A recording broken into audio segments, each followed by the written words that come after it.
Okay, so we're going to go ahead and get started. And there might be some people still joining us today. I see Phyllis is in the waiting room. Wonderful. It is just a joy for us to have so many of our member groups and host sites and board members and community members and past board members and just partners, people we respect and admire in the conservation community doing fantastic work. We really appreciate you all coming to pause and enjoy your lunch hour with us and celebrate today with us. I'm Jenny Hatch. I'm the Executive Director of the Sierra Nevada Alliance. I've been here for 7 years in this position. It's been an honor, and I learn something new every day. So just a little bit of fun history to celebrate and how we were formed. So, and some of you, like John, will remember this very well as one of the founding board members. So Sierra Nevada Alliance was basically formed in 1991 when Thomas Knudsen wrote the Sierra in Peril article that won that Pulitzer Prize and was in the Sacramento Bee. And then the Environment Now organization convened a conference of the conservation community at that time to come together and figure out a solution to work together to make things better in the region. And then in around 1993, we had, our first kind of starting board meetings and filed for our incorporation. So that's our 30-year anniversary today, this year. And then really like the first board meeting and the first like grants came in those first few years. Laurel Ames was the first executive director, working out of her living room, and some great things started to happen. And initially there was only like 10 to 12 member groups that joined in that first year. Here are some of our founding board members. As you can see, some familiar names. We had our first conference in 1994 in Mammoth Lakes, and some of the other accomplishments and things that happened during the beginning. I think I'm skipping ahead here. Oops. Uh-oh. One moment. Oh, did you? Sorry, everyone. Can you guys still see my screen on milestones? Okay. We developed the watershed principles with the Regional Council of Rural Counties in 2000 that created the Sierra Cascade Land Trust. Hired our first watershed director in 2001, and a series of publications started to get created. The first one was the Sierra Land Use Handbook. There was also the State of the Sierra Waters and the Landscaping Guide and the Climate Change Toolkit, all coming for many years through the program. In 2004, working with some of our partners at Sierra Fund and Sierra Business Council and the Sierra Cascade Land Trust and many others over a 3-year legislative process, we were able to create the Sierra Nevada Conservancy, which has been a real hub for coordinated conservation and funding for the region. We also did a lot in terms of creating citizen science programs. 9 different citizen science watershed programs came out of the Alliance during these years in the early 2000s. We started our SNAP, our Sierra Nevada AmeriCorps program, in 2007. And it's on its, our program director will talk more about that, but it's long going now, 17 years in the making. So in 2017, that's when I kind of got started around that time. We've done many years of climate work, working with general plans and different jurisdictions and counties. We also, when I started working on 100% resolutions in Nevada City, Truckee, and South Lake Tahoe, and did a lot of capacity building with those climate action plans, and also supported some climate action planning for the whole Sierra Nevada region with the Sierra Nevada Conservancy. So that's some of our fun history and some of the accomplishments that we've done over the many 30 years. And we're going to share with you today more about what we're working on now, what our recent successes have been, and what our future outlook is.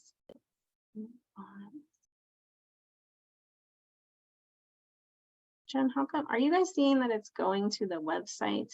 I'm not sure why. You're muted. Because it was set up to go to the website, because that's what you had wanted to do originally. So just go and hit the arrow and it'll go to the next slide instead. Okay. But there's not. Okay, sorry everyone. We practiced this and it's still doing this to me. Hit, Okay, there we go. hit the next arrow. There we go. There we go. I'm like, why is it doing that?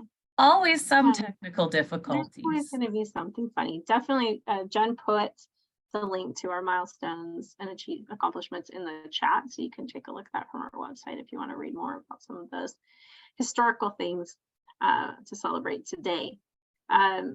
We were founded on the purpose. You see these purposes that are here listed in bullets, and really, we really try and stick to these guiding principles in our strategic plan as an organization. So the Alliance was formed to be a unified environmental voice and consensus builder for the Sierra and for activists working in the region, both states and nationally. We are to help provide technical and legal and organizational support to our host sites, member groups, and partners, really to build capacity, which we strive and continue to do. Continue to build coalitions between the public and private sectors to create sustainable environmental policies, educate the public about the Sierra Nevada and the environmental challenges it faces, serve as the consensus builder for the Sierra Nevada in terms of environmental advocates, and provide a trained workforce to develop capacity and create environmental leaders in the Sierra. I think that you will see from the work that we're about to share that we're really trying to stick with this and do this today. There's always more to be done. But I think we're still hitting the mark.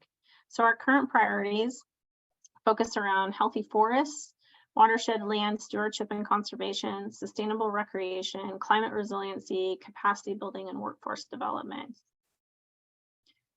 The statistics I'm going to share with you are just from our last fiscal year, some of the high level that we did in each of those program areas. And I'm not going to read all those, but you guys can see here. Here's healthy forests, watershed and land stewardship and conservation. Our healthy forests and our watershed program are both the AmeriCorps and the Sierra Corps Forestry Fellowship programs fall within these two umbrellas. Sustainable recreation is kind of a newer program, a newer initiative that we're kicking off. We did an ambassador program and we're starting a stewardship campaign called Take Care Sierra, which we'll share more about in a little bit. We've done some work in the last few years on climate resiliency in terms of working in capacity with these jurisdictions and passing these resolutions. You can see some of the work specifically we did last year, and that was really with South Lake Tahoe. And really looking forward, we're trying to figure out how to continue to use what we've learned and add value to other communities and other coalitions in the region. I'm going to pass it off to our board president, Steve Smallcombe. All right, can you see me now? Great, so I'm Steve Smallcombe. I'm currently serving as the board president, and I would like to, on behalf of the board, welcome everyone to this seemingly it's going to be a wonderful meeting. I've been attending SM group meetings for probably about 12 years now. And one of the things I remember about them is the board would get up on stage and then talk about how they're connected to the Sierra, what their history with the Sierra was. And so I guess it's my turn. I grew up in Michigan, but I moved to California to go to grad school. And one of the reasons I moved to California, I was passionate about skiing and sailing. And the Sierra are actually what brought me to California. And so I came out to go to UCI, University of California, Irvine graduate school. The first year it opened. I got my PhD in chemistry there, but I also spent some time skiing in Mammoth and camping in Yosemite and really getting to know the Sierra and loving it. From UCI, I went to California Institute of Technology, or Caltech. I was first a postdoc and then on the research faculty for about 5 years. And during that time, our research group did 110 miles of the Muir Trail. And you can see kind of in this introductory slide a picture of that. And I think on the next slide, you can see one of the lakes I photographed. We actually had cameras. This was 52, 53 years ago, I think. And one of the things we did, we hiked 110 miles in 10 days, and we did take a day out to climb a 14er, or one of the peaks that's above 14,000. And the picture on the lower right is a picture I took from the top of that. And let's just say, for someone whose knees gets weak when you at height, this was an experience, but it was a very good experience. And I'll certainly never forget hiking the Muir Trail. So from Caltech, I was in a position where I was responsible for running and working with scientific instruments, but a company in Palo Alto, Varian Associates, actually convinced me to go work for them. And so I moved to Palo Alto area, and where I worked for this one company for 33 years. And so at that point, my experience in the Sierra then moved to the Tahoe region for skiing and camping and so forth. And so at that point, my view of the Sierra was, well, this is a great place for recreation. You know, you can go camping, you can go sightseeing, and skiing. I can remember many a time getting up, driving 4 or 5 hours, skiing for the day, and then driving 4 or 5 hours back to the Bay Area. Long time. But I also remember driving through this little town called Placerville and thinking, boy, wouldn't it be neat to actually live in the Sierra, or the foothills at least. And guess what? Oh, about 20 years ago now, my wife and I bought a second home in Pollock Pines, which, as most of you probably know, is located off Highway 50, just east of Placerville, on the way to South Lake. And so we bought this second home there, and it was very exciting. We were going to live in the Sierra, or at least in the foothills. And we just loved all the trees, the pines and the cedars and the firs and so forth. And first week when we were there, after we bought the house, the knock on the door, and it was a forester. And the forester said, well, your neighbors have hired me to take down all the trees on their property, and they're hoping that I can work with you, and we can take down all the trees on your property. And that was a shock. We love the trees. We hug the trees, you know. But we were about to learn about wildfire and forest health, and the fact that our forests were so overgrown that they were actually dangerous. And we learned that the Sierra was, you know, it's a great place for recreation, but it's also a fragile environment, and that it very much needed our help. And so that started us on a slightly different path in our relationship with the Sierra. In 2006, we retired and actually moved to our house in Pollock Pines. And from there, we decided, all right, we really do like living at this about 4,000 foot elevation. So let's find a place where we can really build our ultimate retirement home. And we did. We found a property in Mariposa, just above the snow line, although we're about to get a little more snow than I would wish this year. And we built a very energy efficient, all electric home with solar and now batteries, so that we can sustain power failures. And it's just wonderful. We do home tours and talk about energy efficiency, but nowadays we also talk about home hardening and landscaping for risk reduction from wildfires and so forth. But after we moved to Mariposa, we actually joined a local environmental group, one of the early member groups of the SNA, and it was called MERGE, and Mariposans for the Environment and Responsible Government. And we started attending the SNA annual member group meetings, either 2010 or maybe 2011. And those meetings were the highlight of our year. We were working hard on protecting the wild and scenic designation of the Merced River from attacks at both ends of it, both in Yosemite National Park and where the river joined Lake McClure and that reservoir there. Both ends of that river were under attack. And when we attended these member group meetings, we met other people who were dealing with several similar issues. We met lawyers we could discuss things with, and it really helped our cause. And so that's why I want to talk about member groups here as the important part of, is really one of the core. SNA is many things, but the member groups are particularly, they're part of the SNA I'm particularly fond of, because we had such good support for our causes when we needed them back when we were part of Merge. And so the idea is that the member groups build capacity so we can have a unified voice in this era.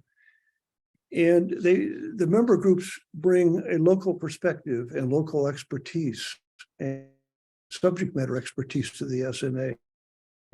So it works both ways. And the more member groups we have, the better. So if you're a member group, thank you. If you've been a member group but aren't now, please think about rejoining or think about joining, period. If you go to the SNA Sierra Nevada Alliance website, there's a very good whole section on what it means to be a member group and all the various advantages and perks you get for doing that. So I would hope we could all do that. So one of the things I'm supposed to talk about is, what am I passionate about? I'm passionate about climate change. I have a science background.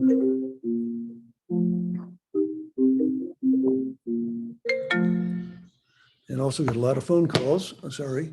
I have a science background, and I decided in my retirement that I wanted to deal with climate change, not only to help educate people about it. So I took Al Gore climate reality training, and I took Bill McKibben's do the math training, and both were very useful. But was very cool was that one of the SNA annual meetings, Bill McKibben was actually the keynote speaker. And so I actually got to sit down and talk with him one-on-one about climate change and some of the things I'm passionate about. And so obviously one of my passions, as we've already mentioned, is forest management, wildfires. Mariposa County was the epicenter for the tree mortality crisis in 2014 and 15. It's still going on. At this point, the current estimates is we've lost over 212 million trees in the Sierra since 2014, 215. At the elevation where we live, 3,800 to 4,000, that's the prime zone for ponderosa pines, but we've lost over 80% of our ponderosa pines. When I give a talk on a number of subjects, or my wife gives a talk because she's heavily involved in this too, and I'll get to that in a minute, I have a slide where I show this hillside covered with dead trees, pines in their red stage.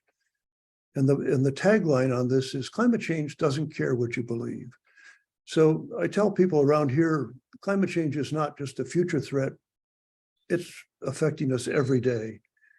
With 212 million dead trees, it really has made the wildfire situation much worse.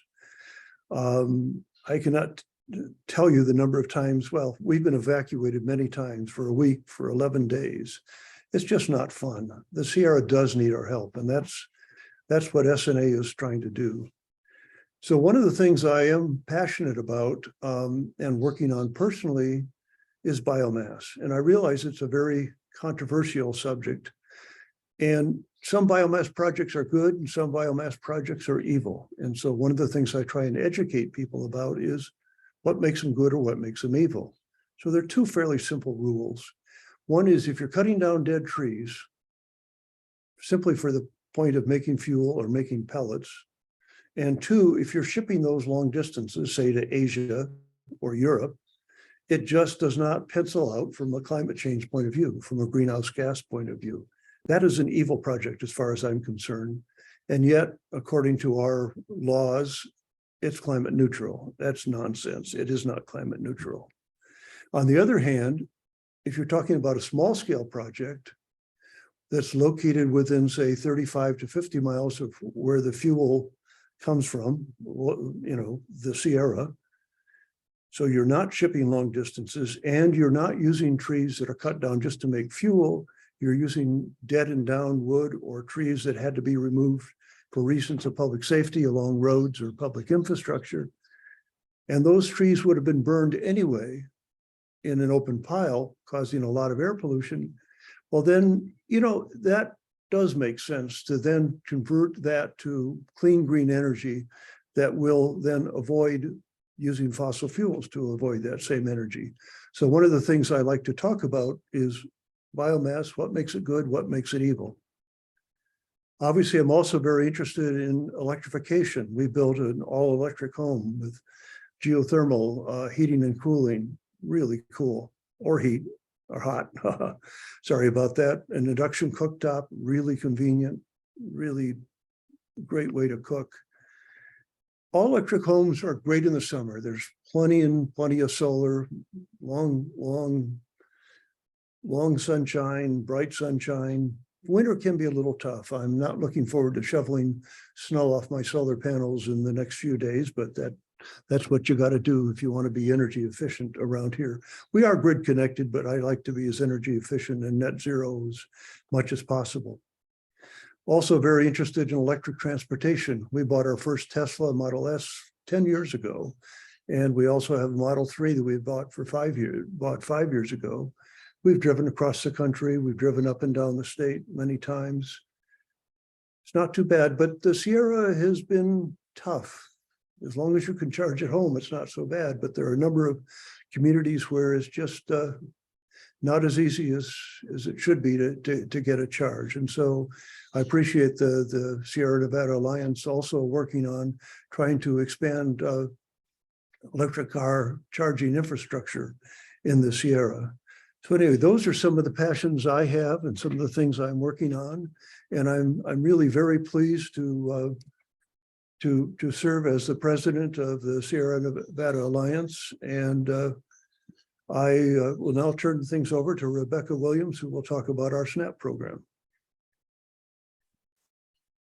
Hello, thank you, Steve. That was great. So I am Rebecca Williams. I am the SNAP program director. And we can go to the next slide.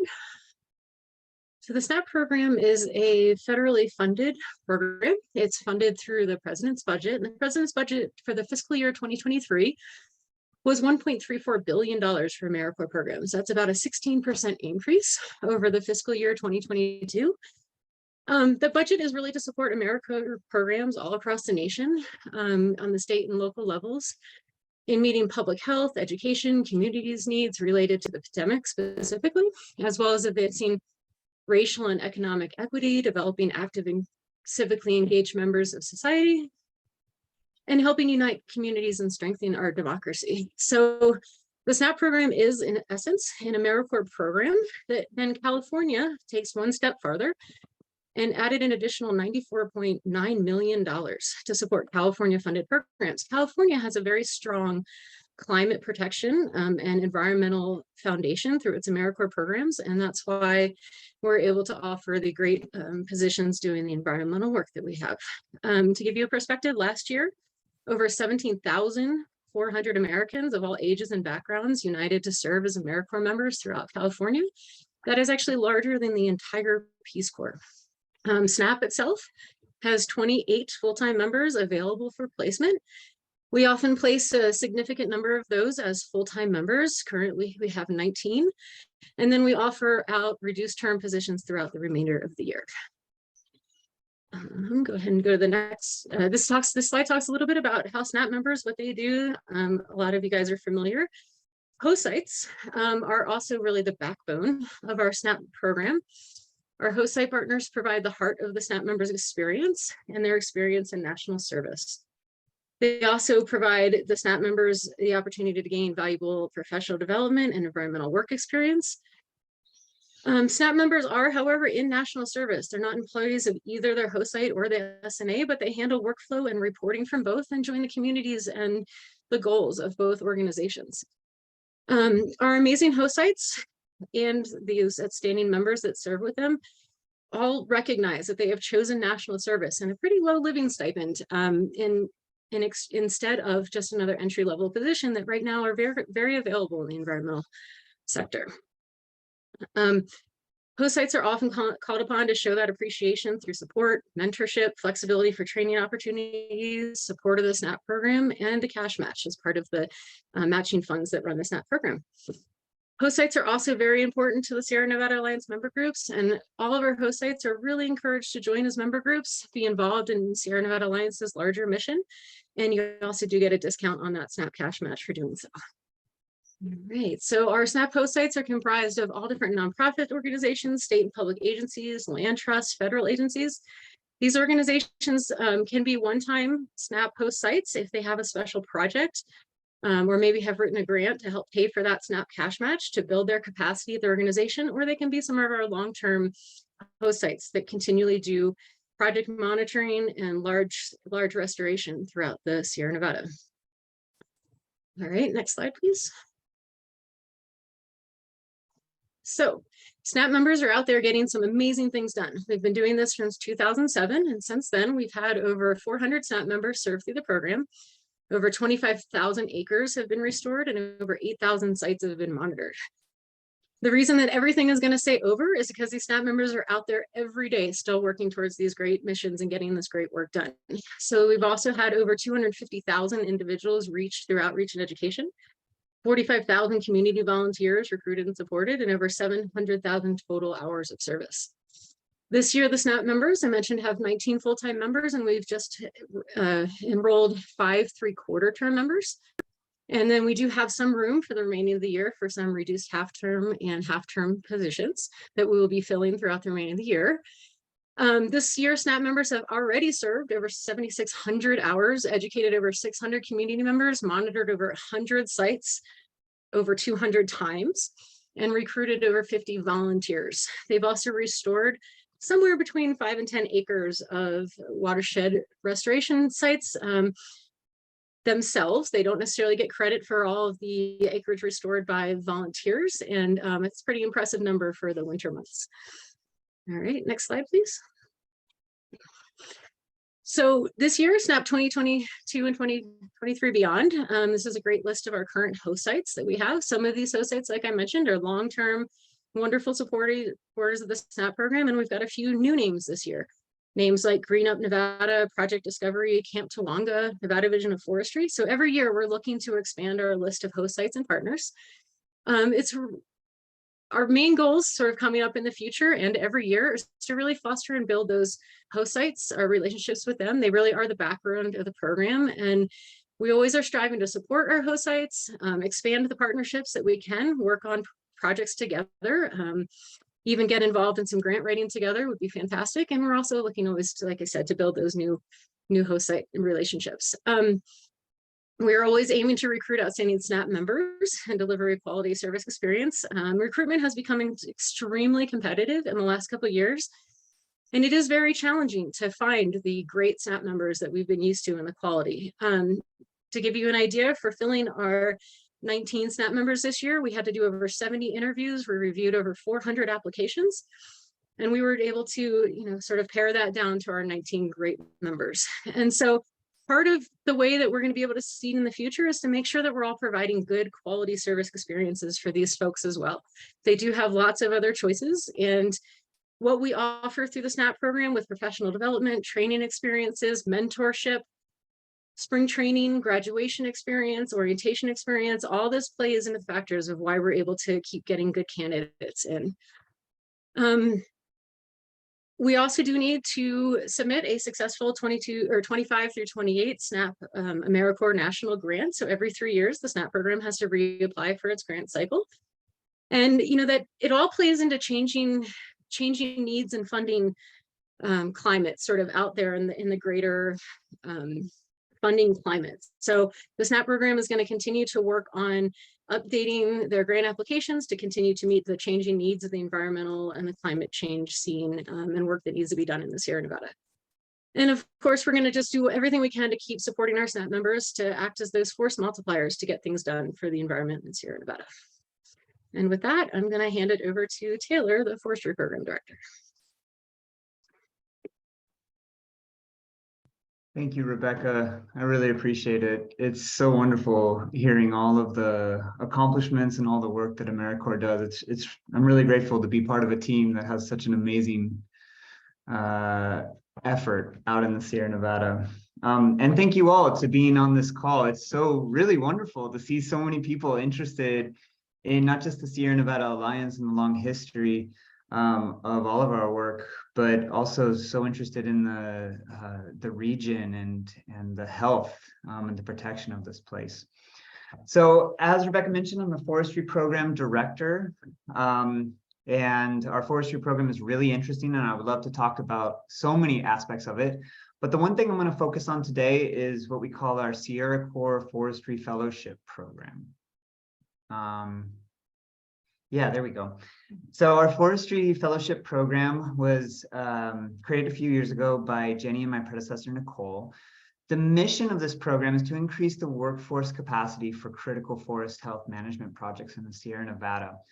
We do this by three main things, focusing on the workforce capacity for forest health and natural resource management projects, providing fellows with technical training and meaningful career development opportunities. But that second one there, that's the one that's really meaningful to me and my project manager, Kelsey. We see it as our responsibility to support and resource and really just empower the next generation of leaders in the conservation field, in not just in the Sierra Nevada, but in California and the Western United States. You know, the people that we have coming through our program are some really powerful people, and it's just such an honor, really, to be able to support and help them going through their careers. So, yeah. Next slide. A little bit about this program. Like I mentioned, it was started a couple years ago by Jenny Hatch and my predecessor, Nicole. It started with funding, critical funding from the Sierra Nevada Conservancy. So eternal gratitude going to them. We had 5 fellows in 2020, another 5 in 2021. And then when I was brought on November 2021, and then through last year as well, we worked really hard to bring on new funding. And we were so grateful and so just excited to have critical bridge support funding from the Tahoe Truckee Community Foundation, and then CAL FIRE, who is now supporting our program. And because of that, we had 2 fellows graduate last month from the TTCF funding. And currently we employ 5 fellows throughout the Sierra Nevada. And even just today, I made a job offer to another fellow, and we're working on bringing a couple more on in the next couple of months. So it's a really dynamic, robust program full of really wonderful people. And there's been a lot of accomplishments, a lot that I've inherited from my predecessor and from Jenny. The cohorts, the group of people that are working on this have received, you know, a lot of grant funding through their projects, restored and planned the restoration of tens of thousands of acres. And you can see so many of those different accomplishments there, including management of work crews, fuel load reduction, mitigation for fires, protecting watersheds, reforestation, tree plantings. And if you go to the next slide, you can see more of those, including stakeholder engagement, monitoring of thousands of acres, really building the capacity. So actually doing the work. But again, the whole point is not just to do the work, but really train those next generation of people that we're all going to be working with and guiding us in the next critical generations. So like I mentioned, the forestry program is includes the fellowship program. So we are looking at doing other things as well. But again, the lion's share of this program is the Sierra Corps. And so we're looking to grow that. We're looking to strengthen our relationship with our current funder, with CAL FIRE. We're looking to expand the Forestry Fellowship Workforce Development Program in so many different ways, including collaborating with more tribal partners, with more partners directly, regionally throughout the Sierra Nevada. I'm personally interested in developing more nature-based solutions for forest health projects. And if any of you are interested in that, please shoot me an email. I want to have a conversation with you.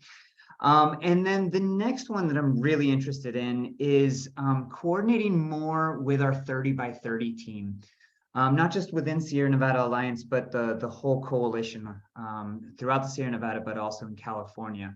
And our 30 by 30 team is being organized by my colleague, Lisbeth, And I'm just so proud to be able to work with her and all the work that she's been doing. We just got a really important, critical phone call this morning, and I'm so excited to learn more from what Liz is going to share right now. Thank you very much.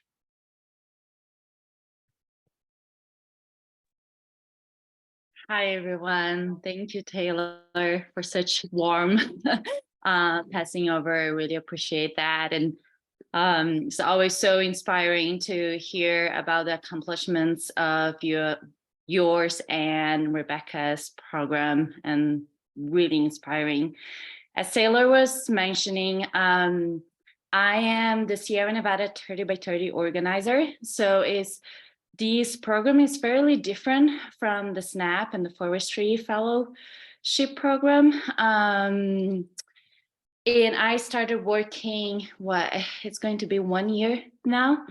But the main thing is that together with state and local leadership, I help coordinate the Sierra Nevada 30 by 30 regional group, which is a coalition of over 70 organizations from environmental conservation groups, community groups, justice advocates, and tribes that has been working together over the last couple of years to push for strong implementation of 30 by 30 policies. And I will break down what is 30 by 30 in case you have never heard. And also to really push and advocate for sustained funding for natural resources in the state budget, and really raising the recognition of the significance of the Sierra Nevada for our entire state. And 30 by 30, it stands for conserving 30% of California lands and water by 2030. This is not just a state initiative, it is a worldwide movement that is really pushing to conserve at least 30% of the planet by 2030 to really halt the dangerous decline in biodiversity and the impacts of climate change. Since December of last year, over 190 nations agree to these 30 by 30 goals. And California is really setting up the leadership of how to achieve such a bold, important goal for our state and for the world. So the 30 by 30, it really creates an incredible opportunity to accelerate the protection of our natural resources, build climate resilience, address inequalities in environmental protection and access to nature, and bolster regional economies. Next slide. And because this initiative is so important and so significant, organizations across the entire state and also across the entire world, but like here in California, across the entire state is coming together to build a strong unified voice to push for 30 by 30 policies, strong programs, and for funding for all this work that needs to be done. So then the organizations came together and created the Powering Nature Coalition. That is the statewide 30 by 30 coalition for which the Sierra Nevada 30 by 30 regional group is part. This coalition is a network of 7 subcommittees and 7 regional groups that meet regularly and act collaboratively. Sorry if anyway, they act together. I'm not going to enter in all these groups. If you can go to the next slide. So we have this collaboration statewide, and then we really try to bring to the work locally, the work local, and these regional groups are what we are trying to do. We have been coming together to identify 30 by 30 projects and opportunities. We worked to support access and organizations to apply for 30 by 30 funds. We really try to coordinate and create opportunities for outreach and collaboration with the legislature As Taylor said, we are just in the process of scheduling several meetings with state representatives in our region so that we can talk about our work and the importance of this. We also work by tracking, providing information on 30 by 30 budget and grant opportunities. And we are really trying to support tribes and tribal priorities in conservation in our region. This is what we are doing regionally, but again, there is this collaboration between the regional and the state. And if you go to the next slide, is really building this unified movement voice for us to push for strong implementation 30 by 30 and bring much needed resources for all this work with forest health, watershed resilience, access, tribal conservation priorities, and building climate resilience. Next slide. And by coming together, as they say, like, how is it again? Together we are stronger. We have been able to accomplish really big milestones for the California 30 by 30 initiative. And you can go to the next slide. There you go. Together we have been able to shape the pathways to 30 by 30, which lays out how the state is going to accomplish this bold 30 by 30 goal. We passed two very important bills that makes 30 by 30 a more solid reality for California, requiring annual reporting on our progress to 30 by 30. And we were able to really push for last year, the state allocated substantial funding for natural resource type of programs. And that was like very unprecedented budget allocated. Next slide. This year, given the anyway, there is a couple of, I'm not going to enter in the details, but we are having some challenge with the budget. So there is several proposed budget cuts to natural resources funding. So in that sense, for this year, we are really looking to defend current and future 30 by 30 funding, really building that recognition of the significance of the region, supporting organizations, spread and really educate about the work that we are doing locally and what we can accomplish by, if we can get that investment from the state, increasing community engagement and coordinated efforts. Jennifer is going to be talking a little bit more about that, and pushing for outreach and advocacy, creating opportunity for our organizations to come together, talk with our state representatives, and track and share and disseminate information all related to 30 by 30, nature-based solutions, and grant opportunities, and this kind of stuff. Thank you so much. And now I'm going to pass to Jennifer Marshall to talk a lot more about the development and community work here in the Alliance. Hi, everyone. Thank you so much, Lisbeth, for sharing such an interesting and new initiative that the Alliance is getting involved with. And with that, I am the Development and Community Engagement Director with the Sierra Nevada Alliance. And I just wanted to thank all of you for joining us today. One of the things that I work with Jenny very closely on is the support and growth of our member group program. And Steve and Jenny both touched on this a little bit, but I just wanted to highlight a couple of things about our member groups. Member groups are the membership of the Sierra Nevada Alliance. So we work strategically to plan and coordinate approaches to protecting the Sierra together. So the Alliance doesn't do this alone. We work and make sure that we have the most impact throughout the whole Sierra.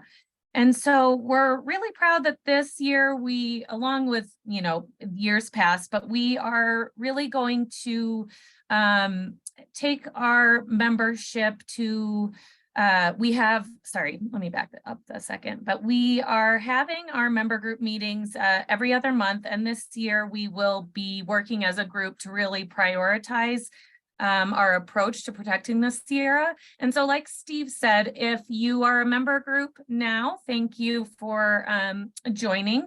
And if you're interested, you can visit our website, and I'll also be following up if you would like to learn more about the member group program. So next slide, please. So as the community engagement director, of course, I am going to share with you some of our upcoming events that we have on board. We have our events to build stewardship, awareness, common ground for conservation in the Sierra with a number of key efforts. And I invite you to visit our website, sierranevadaalliance.org/events, and you can learn more about our events and also events taking place throughout the entire Sierra to get involved. So upcoming for the Alliance, our Tahoe-based SNAP members have assembled our Clean in a Snap Tahoe Blue Crew to help clean up litter around the Jewel of the Sierra, and we're looking for volunteers to join us on March 1st. And then next up is our Wild and Scenic Film Festival on tour. And this year we are going to be kicking off Earth Month. It will be taking place on April 1st at Lake Tahoe Community College in South Lake Tahoe. And we are a proud on tour host of the Wild and Scenic Film Festival since 2006. So we will be sharing our best of festival films this year. So we'll have our in-person and virtual tickets on sale. So you'll be able to, if you can't join us in person, you can also access the festival show on demand for 5 days. And then I also wanted to invite you to our Sierra Day at the Capitol. And that is coordinated by the Alliance and our partners at Sierra Business Council and the Sierra Fund. And it's scheduled to take place on April 19th. And the conservation community and community members, we invite you to learn from regional leaders. You'll receive communications training and conduct advocacy to bring protection and government dollars to the underfunded Sierra Nevada region. So we have many more events, webinars, walk and talks. So please be sure to subscribe and visit our website frequently to see more of what's going on throughout the Sierra. Next slide. Last up, I just wanted to share our Take Care Sierra campaign. And thanks to the Latrobe Fund, we were able to purchase the rights and adapt the messaging for the longstanding and successful Take Care Tahoe campaign. So with input from dozens of member groups and conservation organizations, some of whom I recognize on the call today, we created Sierra-specific messages to address various issues to increase visitor, to address various issues related to increased visitor traffic. So we have launched takecaresierra.org, and it was softly launched in October, and we will be doing the official launch in Earth Month. So please be on the lookout and check out the website. That's all that I have to share, and I will pass it back to Jenny. Great. All right. I guess before I just move on, I'll just thank all of our program directors for their presentations today and reflect on that as I go forward in my presentation. But just know this is trying to condense a lot of work in a short amount of time for you all, and there's still actually a lot more that we could share. But here's a synopsis of it, and hopefully we'll have an extra minute or two for some questions at the end. We couldn't do it without our wonderful staff, and we definitely couldn't do it without our amazing board of directors, some of which are pictured here in this photo at our staff retreat last year, staff and board retreat last year. I'm going to pass it over to one of them now, Sarah Buck, and she's going to just share really quickly why she's proud to be a board member of the Alliance currently.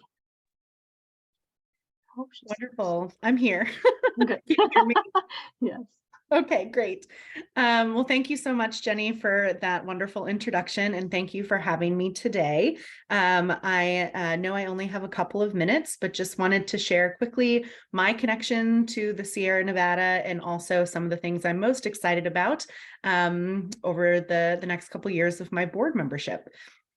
So I first came to the Sierra Nevada in 2009 as a participant with a nonprofit that used to be based in Tahoe, the Tahoe Baikal Institute, that did international watershed management exchanges between the US and Siberia, Lake Baikal, which is near the Mongolian border in southern Siberia.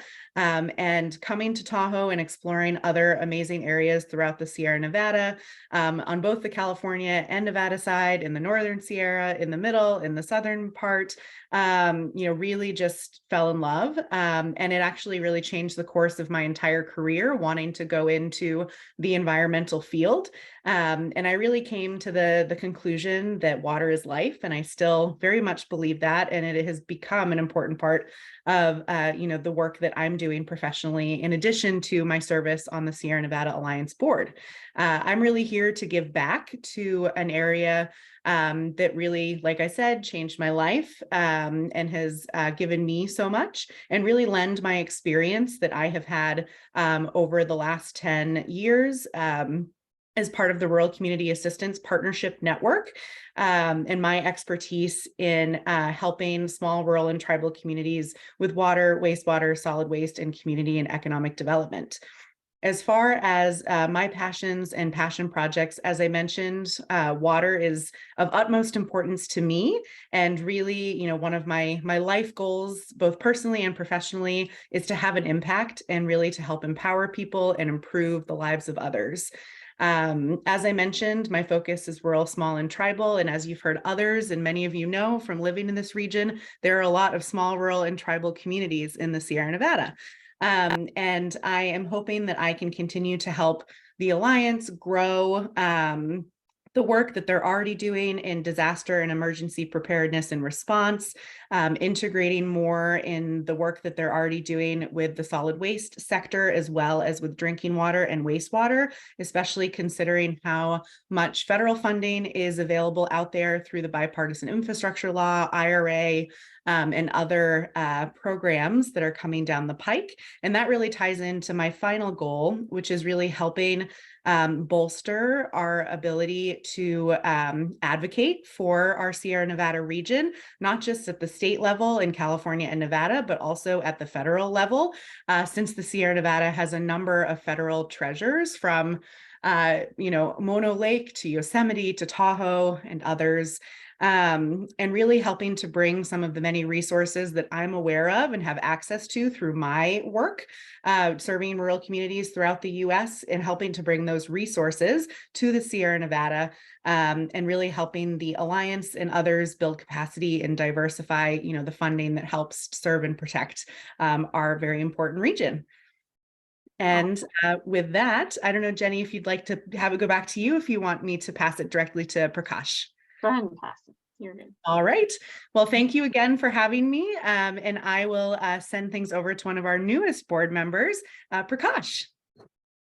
Oh, thank you, Sarah. Hello, I am Prakash Katsiraj. And I joined the Alliance board in October of last year, so only a little bit more than 4 months, so I'm fairly new. My wife and I are both retired and now live full-time in Salt Lake Tahoe. Similarly to Steve, I fell in love with Sierra Nevada in the early 1980s from backpacking and climbing trips while I was a grad student in Pasadena. After graduating, I moved to the Bay Area and spent over 30 years working in the high-tech industry. And I'm passionately interested in helping address the human causes of climate change and also the consequences of climate change. I'd like to do my part to help protect my beloved Sierra Nevada for current and future generations.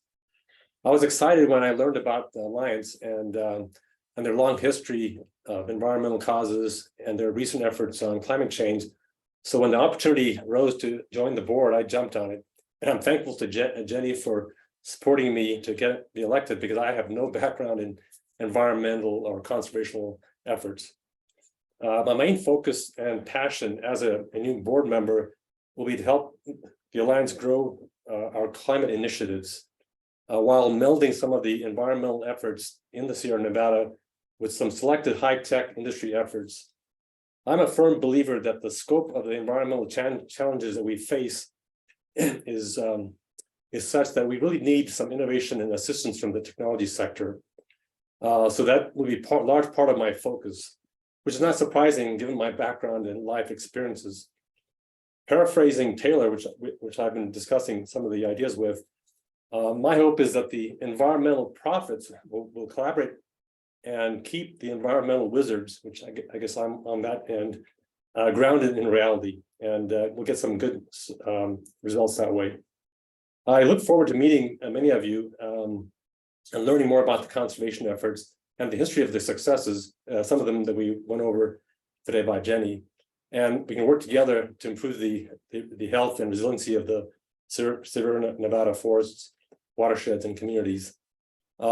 Actually, my wife and I have a travel trailer, so we travel and do a lot of camping, and I'm hoping that we can plan our trips around the Sierra Nevadas so I can visit some of our member organizations and learn more about the Sierra Nevada. So with that brief introduction, I would like to hand that back to Jenny. Thank you, Prakash. Thank you, Sarah. That's awesome.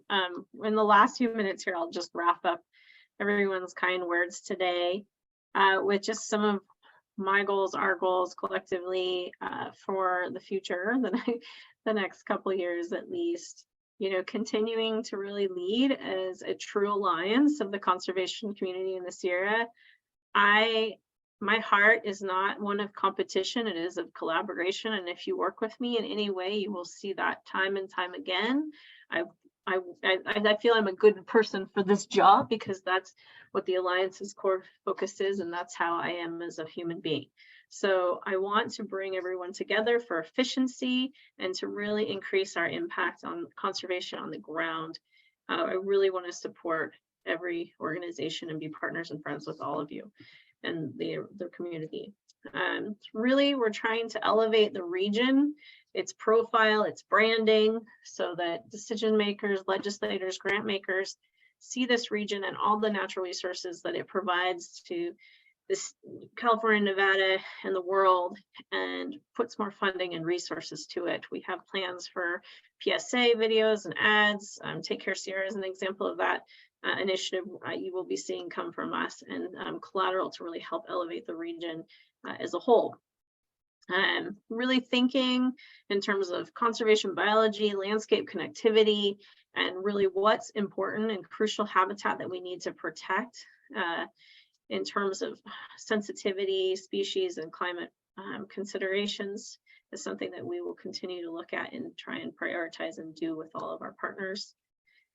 Equality and really just BIPOC engagement in all that we do, and hopefully we can be a hub and to make engagement with tribes more efficient for the conservation community and less overwhelming for them, and really to elevate their voices and what the priorities are. We're working a lot on policy and advocacy. We didn't talk a lot about that except for through 30 by 30 today, but we are working with many advocacy partners to really identify the key legislative priorities every year. And funding parties are a big one for this legislative cycle, working in both California and Nevada. And then sustainable recreation, like we spoke about. So that's a really big one as well. Continuing to expand our member group partners. It isn't demonstrated here. I'll go back here. It isn't demonstrated here, but we do have a map in our annual report on our website that does show member groups are a very core function of us as an organization, but it's not the breadth of our partnership. We have host sites that are our partners, we have sponsors, we have agency funders that are here today. Thank you, CAL FIRE and others who were here in terms of our funding partners. We have a lot of different partnerships that aren't just member groups, and so we are a unique organization in that we have so many staff all over the range and so many partnerships that we're working on developing and continuing to foster. To get involved in our work, there's lots of different ways. Obviously, if you haven't already subscribed to our e-newsletter, monthly newsletter, the Sierra resource to get all the conservation news for the Sierra, job alerts, advocacy action alerts, all the things, success stories are all through that. Our social media as well does that, but it's not as concise, it's not in one place. Be a member group, join as an individual member, supporter, donor, Sierra Keeper. Looking at you, Bob, still have that program strong and going. You know, we don't receive enough funding from our government grants to fully fund the work that we do, and so we really depend on that support from both our donors and our member groups and community foundations. Participate in our events like Sierra Day at the Capitol. We have lists of volunteer opportunities throughout the year. We're going to be doing, Jen forgot to mention, we have a wildflower walk, some fun, just naturalist events to be with us in community in different parts around the Sierra. You could be a host site for our programs. We can build capacity and staffing and just, you know, reach out. Let's figure out ways that we can partner. Tribal organizations are free. They don't have a fee for membership. One of the things that I will reflect on that is so special to me about the Alliance as a former AmeriCorps member myself, not with the SNAP program, but a SNAP host site in the past. But everywhere I go in the Sierra over the years, whenever I go to a conference or an event, I see our staff there and I see our alumni there. And it's incredible, the footprint and the legacy of conservation leaders that we have developed and the capacity that we have built for this region. So I'm really proud of that. And I hope that you'll help us elevate that importance to organizations and funders. Here's our staff contacts. If you'd like to reach out, you can also look on our website for this information. I want to thank our funding partners, so many amazing supporters, and our sponsors as well.